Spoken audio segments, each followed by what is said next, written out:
नमस्कार प्रिय विद्यार्थियों, आज हमारा टॉपिक रहेगा द्विवेदी युग। द्विवेदी युग के दौरान हमारा जो प्रश्न है वो है द्विवेदी कालीन या सुधारवादी काल की काव्यगत विशेषताएं। द्विवेदी युग के दौरान इसके अन्य नाम भी मिलते हैं, जैसे इसका दूसरा नाम है जागरण सुधार काल। इसको जागरण सुधार काल भी कहते हैं और इसकी जो समय सीमा है वो है 1900 से लेकर 1918 ईस्वी, और ये डॉक्टर नगेंद्र के द्वारा समय सीमा तय की गई थी। और द्विवेदी युग का जो नामकरण है वो महावीर प्रसाद द्विवेदी के नाम पर इसका नामकरण किया गया था। द्विवेदी युग का जो नाम है वो महावीर प्रसाद द्विवेदी के नाम पर किया गया था। अब हम पढ़ेंगे इसकी द्विवेदी कालीन या सुधारवादी काल की काव्यगत विशेषताएं पढ़ेंगे।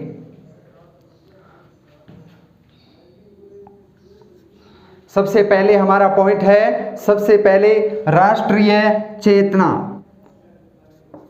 द्विवेदी काल के दौरान सबसे प्रमुख जो बात रही, सबसे प्रमुख जो विशेषता रही वो रही थी राष्ट्रीय चेतना। इसमें जो कवि थे, जो काव्यकार थे, जो लेखक थे, पत्रकार थे, उन्होंने इसमें देश प्रेम, अतीत गौरव और देशभक्ति की भावना से संबंधित या स्वाभिमान, देश के स्वाभिमान की भावना प्रकट करने के लिए लिखा। यानी कि इसमें देश प्रेम,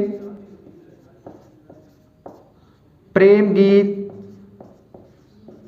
या स्वाभिमान आदि जो विशेषताएं प्रमुख थी वो लिखी इसमें। और देशभक्ति से परिपूर्ण काव्य रचा गया। देशभक्ति से ओतप्रोत, देशभक्ति से ओतप्रोत काव्य इसमें लिखा गया राष्ट्रीय चेतना में। और दूसरा हमारा पॉइंट है सामाजिक समस्याओं का चित्रण।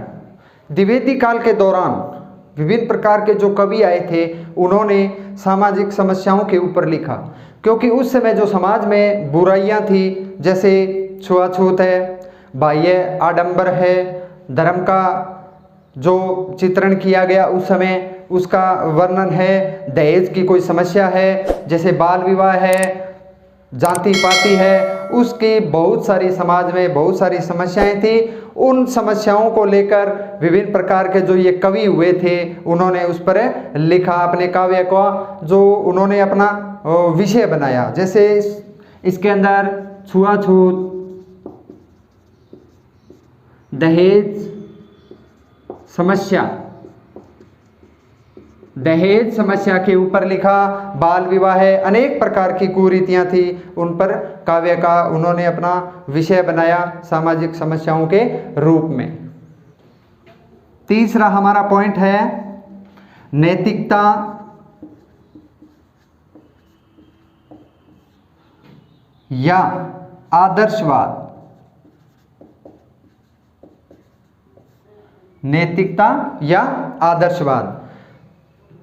द्विवेदी काल या सुधारवाद के काल के दौरान जितने भी कवि हुए थे उन्होंने अपने काव्य के विषयों में नैतिकता या उच्च आदर्शवाद की कल्पना की। उच्च आदर्शवाद के ऊपर उन्होंने लिखा। और जैसे हमने पीछे पढ़ा था, श्रृंगार की भावनाएं आ गई थी और रीति काल के दौरान से चली आ रही थी, तो उस श्रृंगार काल की जो प्रमुख जो विशेषता थी उनकी भावना का इन्होंने विरोध किया। तो सबसे पहले श्रृंगार का विरोध इन्होंने किया। यानी कवियों ने श्रृंगार के ऊपर बहुत कम लिखा और नैतिक मूल्यों की स्थापना की। नैतिक मूल्यों की स्थापना की। नैतिक मूल्यों की स्थापना की और आदर्शवाद को अपने काव्य का विषय बनाया। आदर्शवाद को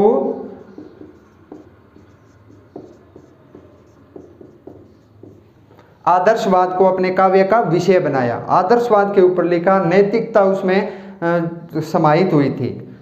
इसके बाद जो प्रमुख इनमें कवि थे उनमें हैं मैथिली शरण गुप्त,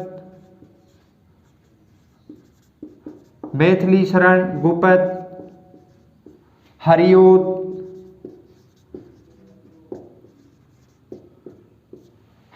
मैथिली शरण गुप्त और रामधारी सिंह दिनकर भी इस काव्य के दौरान आ जाते हैं, जो द्विवेदी काल के उत्तर तक जाते जाते कुछ ओजस्वी कवि भी इसमें आ जाते हैं नैतिकता आदर्शवाद में। इसके बाद नेक्स्ट हमारा पॉइंट है प्रकृति का चित्रण। प्रकृति चित्रण द्विवेदी काल के दौरान जो काव्य को विषय बनाया गया था, जो काव्य का विषय बनाया गया था, उनमें प्रकृति का चित्रण बहुत ही अच्छे ढंग से किया गया था। उनमें प्रमुख कवि जो हैं वो है श्रीधर पाठक, रामनरेश त्रिपाठी। श्रीधर पाठक, रामनरेश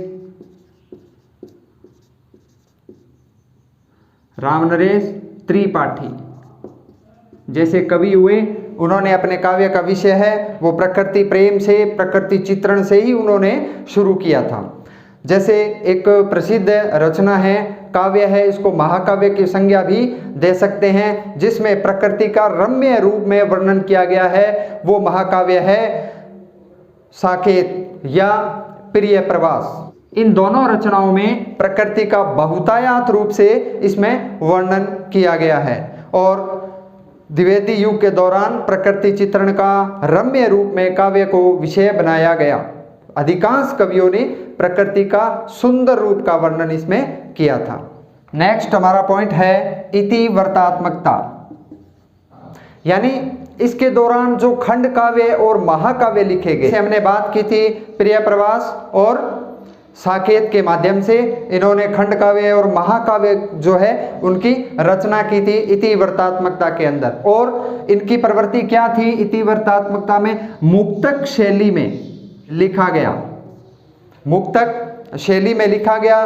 दो रचनाएं हैं, साकेत और प्रिय प्रवास। नेक्स्ट हमारा पॉइंट है वर्ण्य विषय का विस्तार, यानी द्विवेदी काल के दौरान जितने भी काव्य लिखे गए उनमें विषय में विविधता के साथ साथ उसमें विस्तार भी था। यानी जितने भी कवि थे उन्होंने विस्तार मुक्तक रूप में लिखा, जिसमें प्रकृति का वर्णन किया गया, समाज की समस्याओं को उठाया गया, जितने भी कुरीतियां समाज में फैली हुई थी और देश प्रेम की भावना से संबंधित कुछ काव्य उसमें रचे गए थे। देश प्रेम था, स्वाभिमान था और एक मुख्य विशेषता कि लोगों को जगाया कि जो पराधीनता है उसको स्वीकार नहीं किया जा सकता। इस रूप में उसको समझाया, लोगों को अपने काव्य का विषय बनाकर विषय के माध्यम से लोगों को अच्छी तरह समझाया और समाज में इस बात को जागृत किया। वर्ण्य विषय का विस्तार, यानी द्विवेदी युग में जो विषय था वो वैविध्य रूप में था, भिन्न भिन्न विषयों पर लिखा गया। नेक्स्ट हमारा टॉपिक है काव्य भाषा के रूप में इन्होंने खड़ी बोली का प्रयोग किया। काव्य भाषा के रूप में खड़ी बोली का प्रयोग किया, यानी उससे पहले जो भाषाएं थी, जैसे ब्रिज भाषा थी, अवधी भाषा थी, उन भाषाओं का प्रयोग बहुत ही कम कर दिया, क्योंकि जो महावीर प्रसाद जी द्विवेदी हैं उन्होंने भाषा का परंपरागत रूप से उपयोग बंद करके उसका बंद करने का काम किया और विभिन्न विषय के रूप में उनको अपनाया था और जो लेखन शैली थी उसमें सुधार लाया। तभी तो उन्होंने इसका नाम सुधारवादी काल कहा है द्विवेदी युग को। जैसे काव्य भाषा के रूप में खड़ी बोली का प्रयोग किया जाने लगा। और नेक्स्ट पॉइंट है छंदों की विविधता,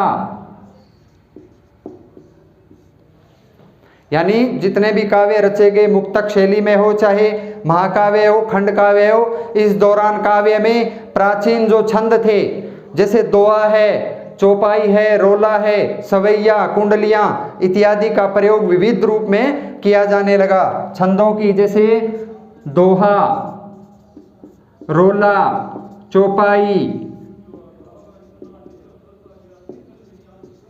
कुंडलियां इत्यादि का प्रयोग बहुतायत से इसमें किया जाने लगा। तो छंदों की विविधता इसमें समाहित हो गई काव्यों में।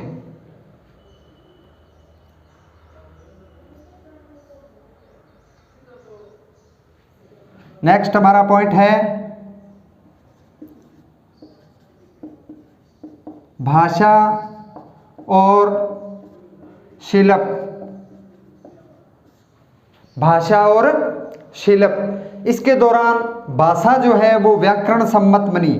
इसके दौरान भाषा जो है वो व्याकरण सम्मत बनी। भाषा को परिनिष्ट किया गया, भाषा में सुधार किया गया, उसकी जो शैली थी या शिल्प थे उसमें बहुत सुधार किया गया महावीर प्रसाद जी द्विवेदी के द्वारा। और इसके दौरान भाषा में खड़ी बोली का परिमार्जन हुआ, यानी खड़ी बोली को विशेष रूप से अपनाया जाने लगा। जो प्राचीन भाषाएं थी, उस जो ब्रज अवधि थी उसका प्रयोग बहुत कम कर दिया इस समय द्विवेदी काल के दौरान। इसके बाद नेक्स्ट पॉइंट है हमारा अनुवाद कार्य। यानी अनुवाद कार्य के दौरान बहुत सारी ऐसी रचनाएं थी विदेशी भाषाओं की और दूसरी भाषाओं की, उसमें खड़ी बोली में इसका अनुवाद किया गया। इस खड़ी बोली में इसका अनुवाद किया। इस दौरान देसी विदेशी जो ग्रंथ थे, देसी विदेशी भाषाओं में जो लिखा गया था उसका खड़ी बोली के रूप में अनुवाद किया गया। साधारण रचनाएं रची गई उस समय। तो प्रिय विद्यार्थियों, आज हमारा ये क्वेश्चन यहाँ पर कंप्लीट हो जाता है। तो निष्कर्ष के रूप में द्विवेदी काल के दौरान क्या हम लिखेंगे? हिंदी कविता को प्राचीन व रूढ़िवादिता जो परंपरा थी, हिंदी कविता में प्राचीन रूढ़िवादी जो परंपरा थी उस परंपरा को तोड़कर नई परंपरा में विकसित करने का कार्य द्विवेदी काल के दौरान किया गया। और इस दौरान राष्ट्रीय भावना जागी लोगों के मन में। राष्ट्रीय भावना, जन जागरण, प्रकृति प्रेम, विषयों में विविधता, विभिन्न प्रकार के विषय भी इसमें रचे गए। तो ये निष्कर्ष के रूप में हम लिखेंगे। तो प्रिय विद्यार्थियों, आज का हमारा क्वेश्चन द्विवेदी कालीन या सुधारवादी कालीन कंप्लीट हो जाता है। एक बार फिर से मैं इसको रिपीट कर देता हूं कि द्विवेदी युग जो है वो जागरण सुधार काल उसका दूसरा नाम है। इसकी जो समय सीमा है वो 1900 से 1918 के मध्य मानी गई है डॉक्टर नगेंद्र के अनुसार। और द्विवेदी युग जो है वो महावीर प्रसाद द्विवेदी के नाम पर रखा गया था। और महावीर प्रसाद जी जो हैं वो एक बहुत ही प्रसिद्ध विद्वान हुआ करते थे।